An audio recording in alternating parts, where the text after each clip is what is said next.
So I called Sheldon Cohen because he used to be the IRS commissioner. He wrote the tax code, and he was also general counsel to the IRS. He is a true expert, and I couldn't find a better person to answer my questions. He graciously agreed to my interview. The reason I'm doing this documentary is because there are many people in America today who believe that there's no law that requires them to pay an income tax or file a 1040. And there are many people going to jail for it, fighting over it. The Internal Revenue Code is authorized by the 16th Amendment. I think it should be clarified. I think government should be transparent to the people. Why doesn't the IRS commissioner sit down with them and just explain it in clear English? Why? I don't think they really care. They don't think. I think they're just playing word games. You don't think they're sincere people? No, I don't think they're sincere people. What does voluntary compliance mean? And why does the IRS code say it's voluntary to comply, not mandatory?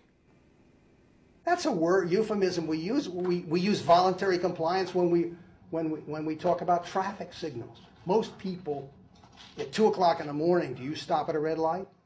Yeah. Is there a cop there? Sometimes I don't. Well, I do, and most of us do. Most of us do. Right. But that's voluntary compliance. That was a complete perversion of logic. Traffic laws state that it is mandatory to stop at a red light. The IRS code says it's voluntary to comply. Mandatory and voluntary are the complete opposite of each other. Yet he wants us to believe that they mean the same thing.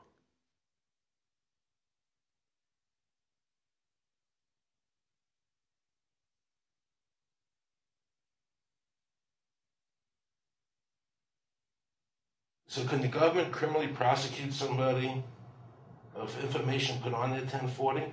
Yes. Right, so doesn't that violate the Fifth Amendment? No. But the Fifth Amendment says I don't have to do anything that incriminates myself. Well, it doesn't incriminate you to put your income down. But you said before I could be put in jail for it. The commissioner wants us to believe that although the IRS demands that you fill out the 1040 and you can go to jail for it, that they are not violating your Fifth Amendment rights of self-incrimination. That is absurd. Isn't it true that the word income is not defined anywhere in the Internal Revenue Code?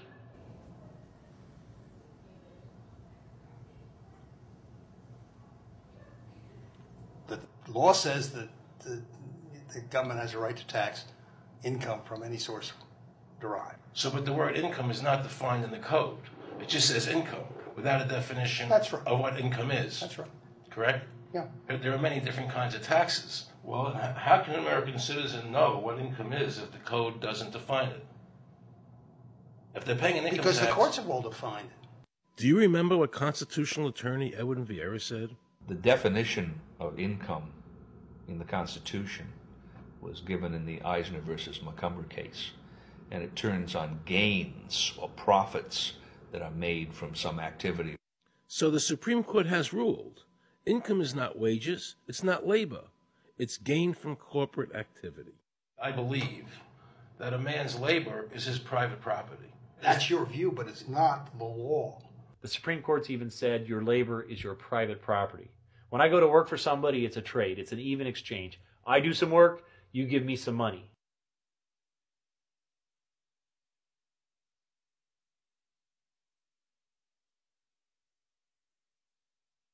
In 1916, we had the Bruce-Shaber case and the Stanton case. And the Bruce-Shaber case and the Stanton case said that the 16th Amendment gave the government no new taxing power. I'm not going to argue the niceties of that with you. And it came up again in a case called Peck versus Lowe, where the Supreme Court said the 16th Amendment did not extend Congress's taxing power to any new or accepted subjects.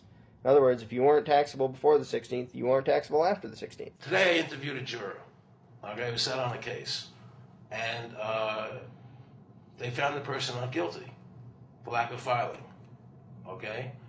And I asked her why they found him not guilty.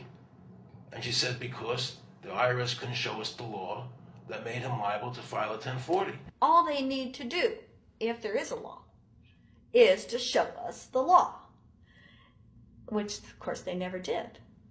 And the reason they didn't do it was why? Because there is no law. Title 26 requires you to file a return. But doesn't Title 26 have to be in compliance with the Supreme Court decisions? You're going to take a 1920 case and superimpose it on the whole Internal Revenue Code that was written after it? No, that's not. I can't believe what I just heard. Rewind. You're going to take a 1920 case and superimpose it on the whole Internal Revenue Code that was written after it? No, that's not. Remember he said earlier the Internal Revenue Code was authorized by the 16th Amendment? The Internal Revenue Code is authorized by the 16th Amendment.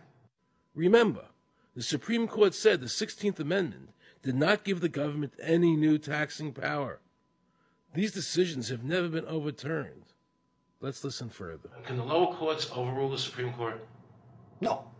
How are they putting people in jail today for not paying a tax on their labor when the Supreme Court said they don't have to? Doesn't the IRS code have to be in compliance with the Supreme Court? That's my big Aaron, question. this is a waste of time. Well, Because whatever I say, you're not going to believe. He's right. I don't believe him. And neither should you. He wants us to believe we should obey the IRS code, which is being enforced in violation of the many Supreme Court decisions. If the Supreme Court made a decision... Thank you, Aaron. I think we're finished. I'm sorry, Mr. Cohen, you're doing that. Well, I'm sorry that you constantly re-argue the point. You're liable because the law says that you're liable, and the courts say the law says you're liable, and that's why you're liable. You see, he's talking about the lower courts, who are not in compliance with the Supreme Court, as they have to be. Doesn't the court have to be in compliance with the Supreme Court? The Supreme Court has so held. Where? You caught me unprepared. I'll come back. Well, I don't want to do that. But let me ask you a hypothetical question. No. You're making silly arguments here. Why is the Supreme Court decision a silly argument? Well, because it's inapplicable. That made my heart stop. He just said Supreme Court decisions do not apply to the IRS.